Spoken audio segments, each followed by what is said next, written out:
welcome to Module 5 on STPF. We've gotten a lot of interest on this. I think it'll be really exciting, and we have a lot of great speakers today who have been fellows in different settings, and really grateful to have Cynthia here as well. We'll start with Cynthia. So it's my pleasure to introduce to you Cynthia Bernardez, who's a program manager at AAAS Science and Technology Policy Fellowships. She manages partnerships with federal host agencies and offices, facilitating day-to-day coordination of the fellows. She's also a liaison and guide to fellows and their mentors, and contributes to planning and conducting orientation sessions, and participates in outreach and recruitment efforts. She has more than 7 years of nonprofit work experience, including 3 years working as a relationship manager for the United Negro College Fund, with a focus on managing the Walton UNCF K-12 Education Fellowship. And she has also served 2 years as an AmeriCorps member, where she gained skills in event management, career services, and outreach. And she received her Bachelor's of Science in Business from Pennsylvania State University. So thank you so much for having me. I am, as Adriana mentioned, Cynthia Bernardez, and I am a program manager with the fellowships. Next slide. It's just a matter of me going off. Okay. So I'm going off the assumption that folks have heard about AAAS, but if you have not heard about AAAS, we're the American Association for the Advancement of Science. And our mission is to advance science, engineering, and innovation throughout the world and for the benefit of all people. And we're also the publisher of journal Science. Next slide. Oh, well. Sorry about that. No, it's fine. I'm actually utilizing our Outreaches team's slide deck. And so we have animation that I did not foresee. So some of it may be animation within the presentation. So what is AAAS Science and Technology Policy Fellowships? It provides opportunities to outstanding scientists and engineers to learn firsthand about policymaking while contributing their knowledge and analytical skills to the federal policymaking process. So fellows serve a year-long assignment in Washington, D.C. And each year, the program adds to a growing core of 3,400 strong of policy-savvy leaders working through academia, government, nonprofit, and industry to serve the nation and the world. Next slide. So why do we operate Science Policy Fellowship? Because scientific and technological information is crucial to developing good policies. So, and it's also mutually beneficial. So host agencies and offices gain access to talented scientists and engineers across a range of career stages and backgrounds. So fellows gain firsthand experience in how the federal policy system operates, or sometimes how it doesn't operate, and an understanding of how science can support decision-making and implementation. Next slide. So we offer 3 main areas or fellowship areas. The 3 main areas is fellowships in the executive branch, congressional branch, and judicial branch.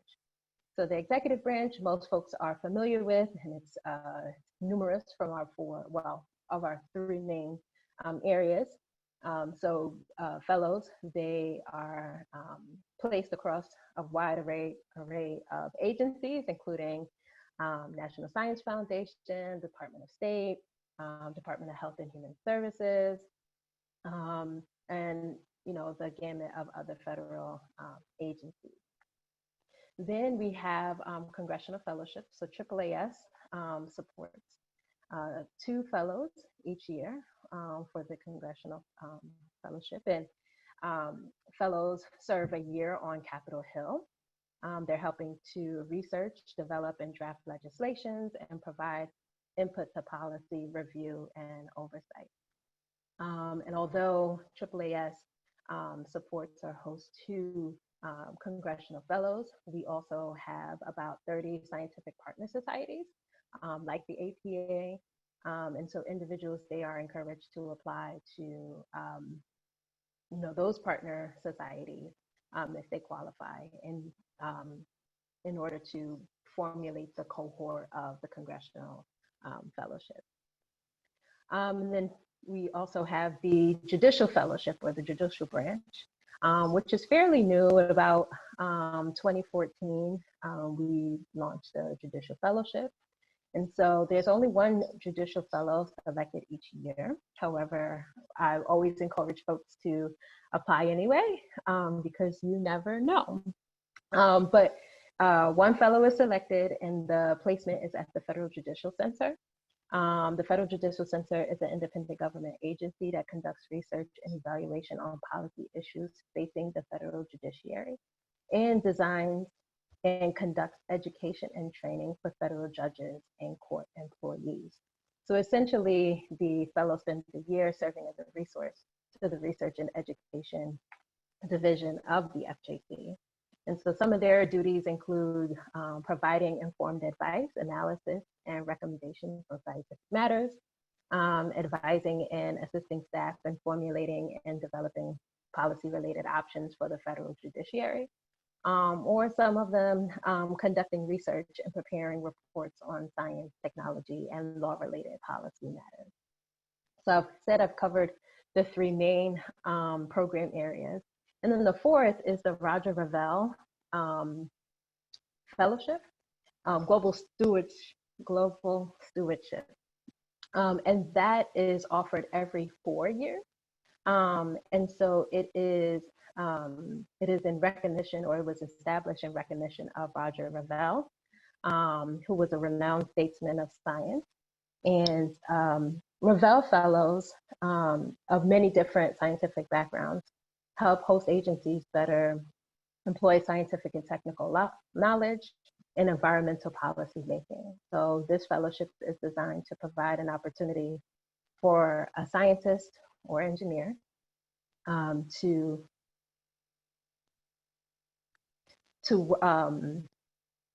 address global stewardship problems by applying his or her multidisciplinary background towards solutions to societal issues ranging from ecosystems and population to sustainable development and climate change.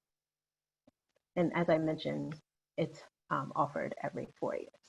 Yes, thank you. I think the slide after you went backwards. Is that right? Yep, now you got it. Okay. So yes, so these are our executive branch agencies that we've partnered with.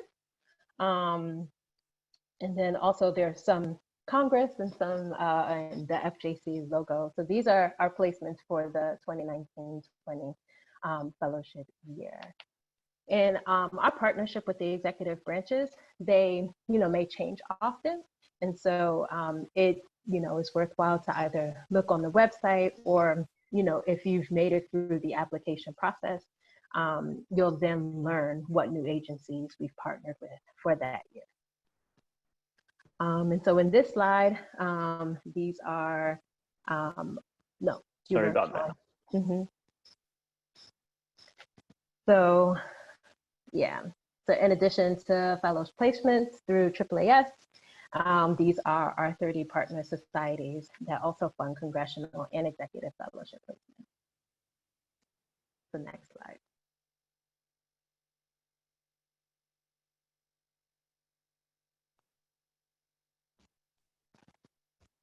Can you see the next slide? Ah, got it. Okay. Yeah. So the fellowship program, actually click one more time.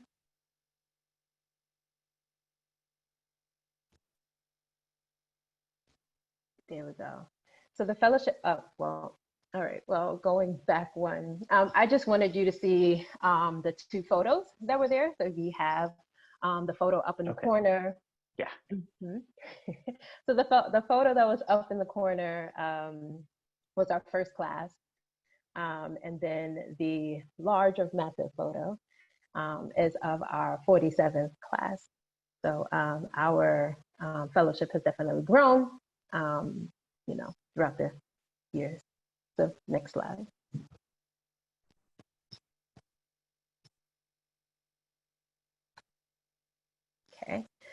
So in addition to your full-time position in the federal government, STPF supports fellows through professional development programs. And so usually the year, if selected as a fellow, your year kicks off with orientation. It's a 2-week intense overview of the federal government and a chance to network and bond with other fellows.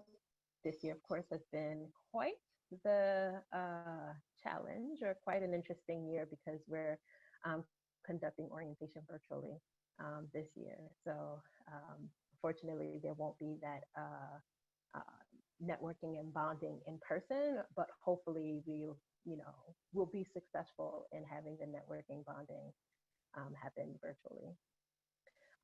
There's also monthly professional development workshops. And workshops focus on 4 core learning objectives.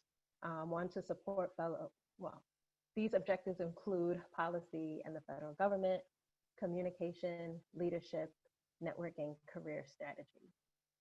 And in addition, fellows receive training funds, which can be used to work with STPF approved professional career coaching. And that had been implemented last year. And so we're happy to continue partnering with career coaches to provide support to our fellows. Next slide. So what are we looking for? And so what will you be, how will you be a good candidate? So we have our selection committee. Our selection committee are comprised of other scientists and engineers who have similar backgrounds to our fellows. And so they look at the criteria, and so the criteria of scientific and technical support, or scientific technical background, commitment to STPF, leadership potential. And so pretty much I see that, so how to be how to stand out within your application. I would say continue to work towards your certification, work towards your degree, excel in your field of study, publish for your related field and career stage, and you really just showcase why you want to be a fellow, or what your commitment, how you will be committed to AAAS and to STPF specifically. We really want to know, or the selection committee wants to know you holistically. And so how well you tell your story, I would say, would definitely be a way to have your application stand out. Next slide. So these are upcoming dates. So application is now open. It will close November 1st. And so we go through a whole series of reviewing application for eligibility, as well as interviewing. So that usually takes about a year. So, if you're applying this year, you will go through the review and interviewing process. The spring of 2021. Yes. And then if you're offered a fellowship, that would begin September 1, 2021, and then we'll conclude August 31st, 2022. Yep. And so a science policy path is in many ways different from the process and path you may have encountered in academia, but it is precisely your academic training that allows you to delve into and contribute to the important scientific and technological issues we are currently facing in this state. So we encourage you to get out of your comfort zone and apply and see where the magic happens. Next slide. So in conclusion, stay in touch with STPF. So this is our general inbox, but it is checked on a daily consistent basis, and we respond quickly. And so if you have any questions, feel free to contact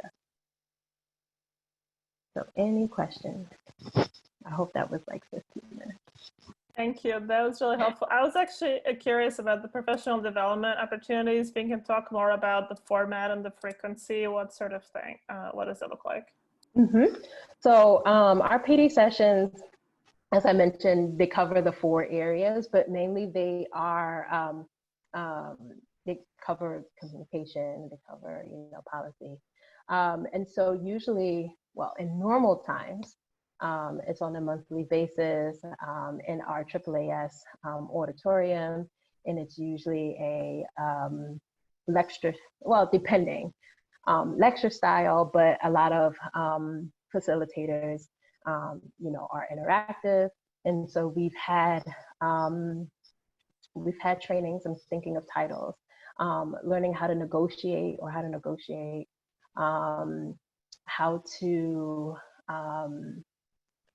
I'm messing up the title here, but for those introverts, how to, utilize your skills as an introvert in order to, manage up, so to speak.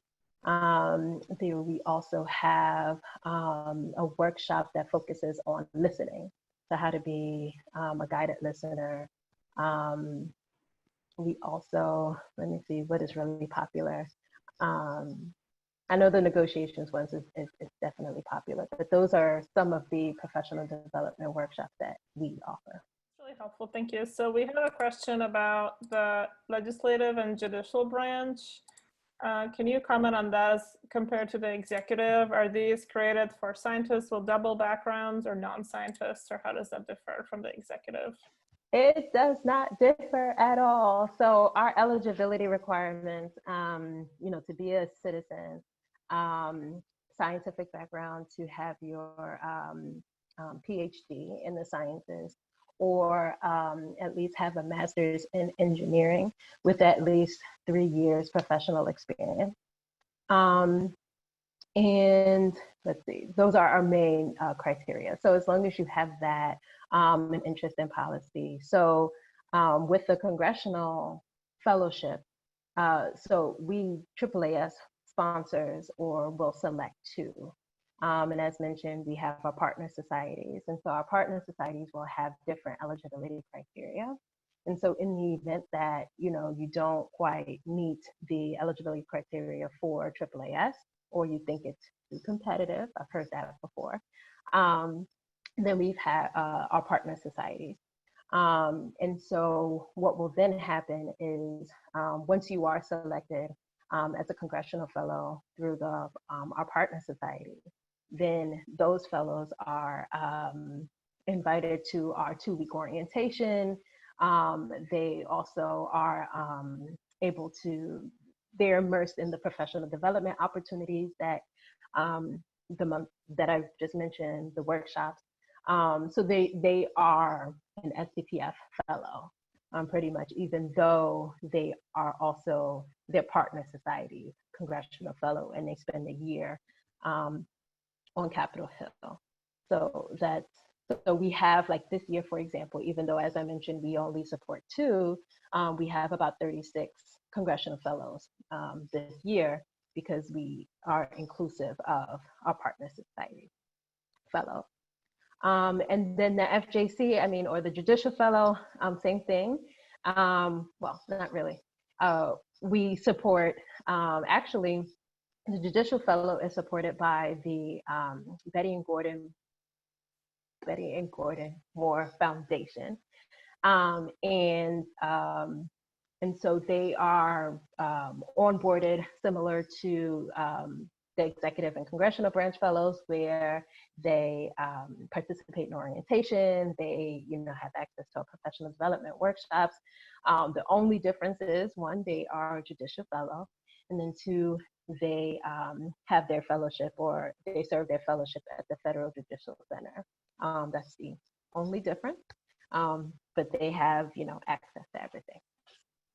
So in today's session, we'll have fellows discussing their experiences and how they transition and how it helped their careers. But I'm curious from your perspective, what do you think makes a good candidate or somebody who's competitive, or what have you seen over the years? So I have the lovely pleasure of sitting in with the selection committee members, and as they, discuss applications. And so pretty much we're looking for someone who can share what it is that they want to learn or what they want to gain from the fellowship, as well as what they can contribute to the fellowship. And so a lot of the times, I want to. We've seen applications where they discuss, what they hope to gain, but not so much how they hope to contribute. And so I definitely will say that. Also, we're looking for, a well-rounded candidate. So, how are you in the community? How are you, how are you when you, can you tell a story, or can you share your scientific expertise to a non-scientific audience? How are you, they're looking to see how potentially you can be immersed in government, and knowing, or how concise or how well you can tell your story in a way that is concise, but also in a way that we get to know who you are and how you'd hope to benefit from the fellowship. Yeah, that's really helpful. I think that's really good point to end on, and great framing, I think, to start our panel. So thank you so much for that introduction, and I'll turn it over to Harinder.